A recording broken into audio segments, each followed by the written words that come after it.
You'd think a guy like me wouldn't catch the eye of Manhattan's golden boy. But he did. Repeatedly.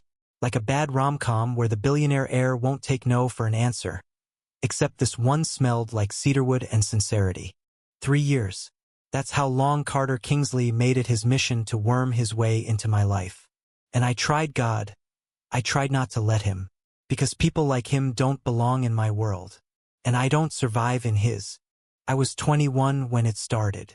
Fresh out of NYU, slinging overpriced lattes and dodging debt collectors like it was an Olympic sport. The Kingsleys? They owned half the real estate on the Upper East Side. I served coffee to his driver before I ever knew his name. The first time we met, I spilled an espresso on his $1,000 coat. "Well," he said, dabbing at it with a napkin and smiling like it was adorable. "Now I have a reason to come back." I laughed in his face. "You needed an excuse?" He did come back. The next day. And the next. Always ordering something different, always lingering, asking about my classes, my writing, my dreams like he actually cared.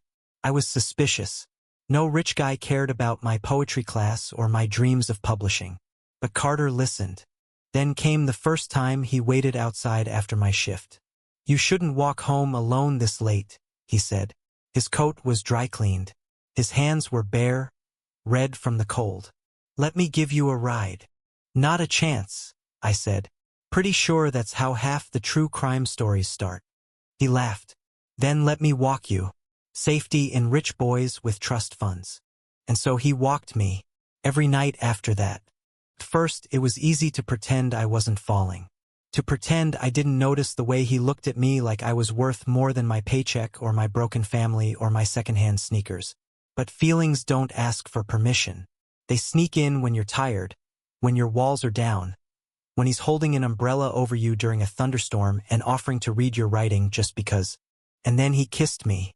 It was raining. Of course it was. My manuscript had just been rejected for the 3rd time. I was wet, furious, hopeless. "I should quit," I muttered. "No," he said, stepping in closer. "You should believe in yourself." "Easy for you to say," I snapped. "You've got a penthouse and a last name that opens doors." "You think that makes me happy?" he asked, and his voice cracked in a way that made me shut up. Then he kissed me. No fireworks, no violin music, just lips against mine, soft and slow and sincere. I let him, kissed him back. But kissing isn't love. And I was still afraid. I pulled back.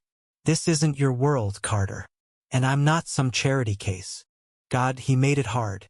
Still, I distanced myself. For a whole year, I dated someone else. I pretended Carter's texts didn't make my heart race. He never pushed. He never begged. But he never disappeared either. Flowers showed up on my birthday. A coffee at the shop with my name on it, extra cinnamon, just the way I liked it. A donation to my community center anonymously. But I knew it was him. He was patient. I was stubborn. Then one night, everything shattered. My dad, who I hadn't spoken to in 5 years, showed up drunk at my apartment door.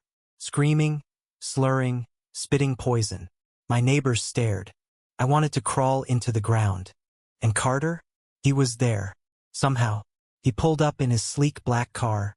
Jacket thrown over pajamas, hair messy. He didn't say a word. Just wrapped his arms around me and held me while I sobbed into his shirt. After that, I stopped running. We started slow. Coffee dates turned into rooftop dinners. His hand in mine felt natural. His laugh became a sound I craved. He'd hum when he was nervous. I teased him for it. He told me my sarcasm was his favorite thing. He introduced me to his mother. She raised an eyebrow when she saw me. I wore jeans.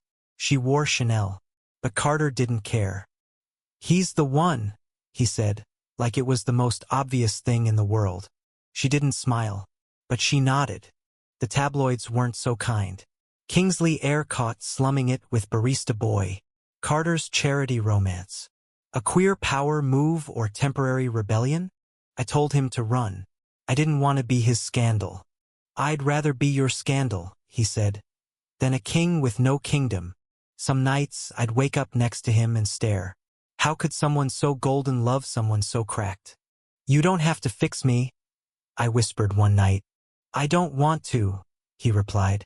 "I just want to be here, while you build whatever comes next."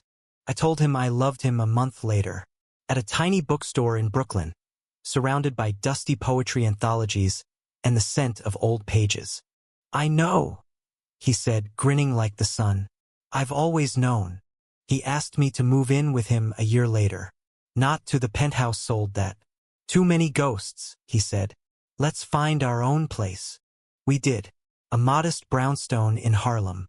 We painted the walls ourselves. He let me pick the furniture. I let him keep the stupid lava lamp he loved since college. I published my book. He cried when he read the dedication. "To the boy who chased me through storms. You were always the calm after."